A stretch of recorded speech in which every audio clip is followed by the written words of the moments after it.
This is Steve from Boxing UK in association with Supreme CBD. Sean O'Hagan, last time we spoke, you didn't have that smile on your face. What's it like tonight? No, well listen, you have your ups and you have your downs, don't you? So tonight's one of the ups, if you like. Can you talk us through it? It was crazy 4 rounds, and then Reece seemed to get on his boxing skills. Yeah, listen, we knew it'd be first 3 rounds. They were studding and they were toe to toe, weren't they? Yeah.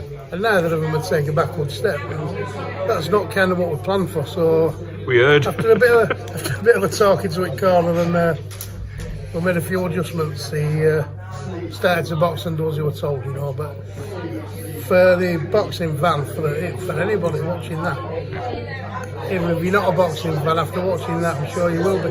Absolutely fantastic. It was. The fight in general, both fighters give it their all, and you know, what a night of boxing. The entire production, absolutely superb.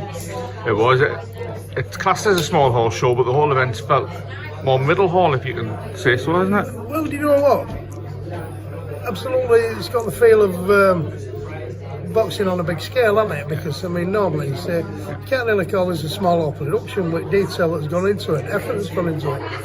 First time I've ever boxed on these, and somebody says to me that he puts a very, very good show on.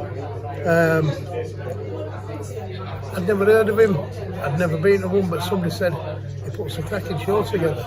And you know what they have? Right from the very start, from the press day that we're held down in Sheffield, right up until tonight. Absolutely fantastic production. Sean, can I ask, with a big ring for your fighter like Reece, how does that compare? What does that mean for you? You know, because you obviously had some very famous nights with Josh and Maxi. Is it just as important for you when Reece wins? Listen, absolutely. I mean, I've got new professionals as well, and I've got one boxing a couple of weeks' time, and that's as important. Yeah.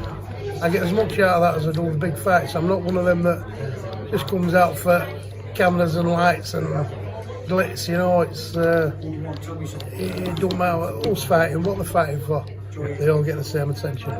Good man. And what's next for Reece? Where would you like to see him go after picking up that? Is that a platform for big fights? Yeah, I think maybe a springboard, bit of a springboard really for his career. I mean, it should propel him into world rankings. WBA there, what WBA, wasn't it? The WBA Continental, yeah. So it's not regarded as a minor belt, is it? No. WBA the Continental. So yeah. I think what next natural progression would be possibly a British title or a European maybe, or even an eliminator. I don't know. We'll see. I know you're dashing for time. You want to get yourself something to eat, Sean. So starving. There's a big Turkish done around with my name on it somewhere. I'll bring it to it, mate. Absolutely. Obviously, Maxi and Josh have been here supporting their man. Start with Maxi. We asked him what's next. He said there's rumours of the Gary Cully fight. He might have to go to Ireland. Just your thoughts on that? Right at this moment in time, I can't really discuss Maxi Hughes' next step. Right. There will be news coming very, very soon. But right at this moment in time, I can't really discuss his next fight. No problem. Not on camera anyway. No problem. But there is a big fight looming for him. Brilliant. Spoke to Josh. He said he's put behind the disappointment last time out. He's fire in his belly's burning even brighter for a third world title. Oh, a 3-time world champion. Listen, he should have still been 2-time world champion, shouldn't he? But yeah, he said that. Not everybody would agree with me. I personally thought that we just got wrong end of a decision there. Yeah.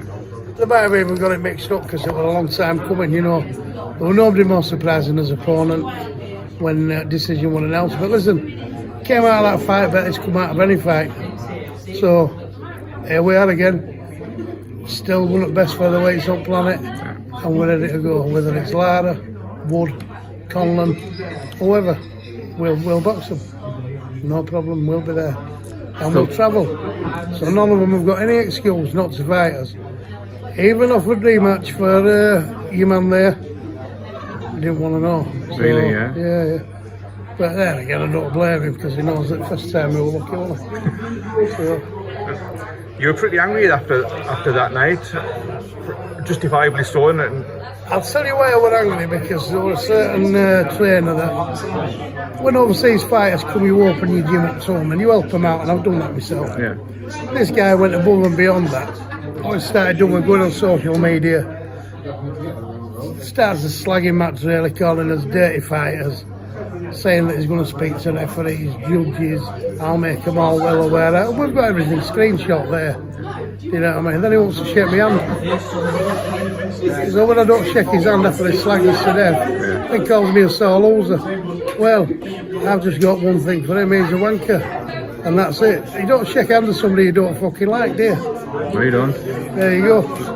I hope I get a handshake at the end of this show. No, of course you will. No, listen, I don't pay no attention. These are always people that they have to do things like this to get a bit of recognition because nobody knows them otherwise. Yeah. They'll go down with journeymen and they'll do all, but it's not about the boxer, it's about them. Because they're all over Twitter, Facebook, social media, and they like to be heard, but no fucker listens to them, apart from their own kind. So that's why they do it. They can't do it by producing good, high-level, quality fighters. Otherwise they would do, wouldn't they? They would. There we go. We spoke to Josh about social media and we said, like, you know, it was a razor-thin decision either way. And yet all the critics that he got was he's finished, that's it, Josh Warrington's done. It's mad, isn't it? Of course it is, yeah. Listen, boxing's boxing. And things like that can happen. And you've got to accept the good, you've got to accept the lows as you do the highs, haven't you? Yeah. And that's what happens at high-level boxing. Well-level boxing, nothing surprises me, nothing ceases to amaze me with that, you know. It's just boxing, that's all. So it's one of them things where we'll come back and we might win and we might lose. It don't matter, it's only boxing. But what we'll do when we come away from boxing is we'll come away with security for his wife, his kids, his family, and various little businesses up and running. So he's done well at boxing. And in the years ahead, Sean, that'll be all that matters, mate. Well, of course it will, but listen, we're talking here like he's done. I think you've still got best of him to come yet. Yeah. And if we're going to be honest, instead of jumping on the 8 train or the 8 bus, whatever, sit down and look at facts. Yeah, sit down, look at facts, and really make your own. Don't listen. Don't be a sheep. Don't listen to cheerleaders. Make your own decisions and make your own judgments. And I'll tell you now, we've still got the best of them to come. Fantastic. One very quick one, Sean. As a trainer, you've seen this week Anthony Joshua's got his new guy in. What do you make of it from the trainer's point of view that somebody's going in? It's going to be Anthony Joshua 3.0. Can Derek James really change AJ that much?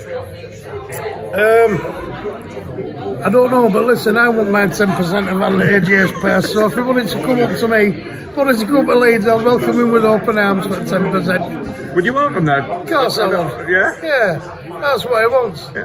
That's what he wants. Never mind all these trainers that are all bandit. Never mind that. Have a proper look and go with proper men. That's what he wants. Would you take any of the YouTubers on, Sean? Like is it Jake Pauls and the Misfits guys? Would you take any of them? Do you know, let me tell you something now. Everyone's quick to slag them. I always said I can't watch that rubbish. But they'll be the first to tell you we're not professional fighters. We do it because we've got an interest. Yeah. We do it because, why shouldn't they be allowed to do it? What everyone's beef is this, that they sell fucking arenas out in an hour, right? Yeah. Now it's not, you look at their productions and professional boxing productions, they're completely different. There's a lot of shouting and there's a lot of shouty stuff going on and there's a lot of slang talking and everything. But you've also got to look at the standard of boxing. One or two of them guys on there can fight. Well, one guy from Philippines, Salt or something they call him. Yeah. I don't know. Is he the Chinese kid? Yeah. Yeah, I think he... You'll see him bang. You'll see that. He can bang. I've seen the clip on Twitter of him knocking somebody out, yeah. You know, there were a few things on there. Now, I only watched it because my grandson, who's 11, watches these guys on his telly upstairs. Yeah. Grandad, let's watch it. I thought, come on, Grandad, get a takeaway, let's watch it. So we did. Do you know what? It was alright. It was fun. It was fun. I mean, at the end of the night, I was like, oh, what have I done? You know what I mean? But it was good fun. Yeah. Very, sorry, Sean. No, it was good fun, like I say. Very, very last one. Would Lara this weekend, how does that end up? I think Lee Wood beats him. If Lee Wood can win at Storm, it's going to be I think what he's got to do with Lara, he's got to go to Lara's body. If anyone have a look at our fight with him when we're going to body, he didn't want to know. He's got to go to body. He's got to sink him into his body. Don't like it. Don't like it. Sean, plenty of big nights ahead in Leeds, as you've alluded to. Can't wait to see you at the next one, mate. Always appreciate your time. I'll see you there. See you there. Keep up, fella. I am going to see you, pal.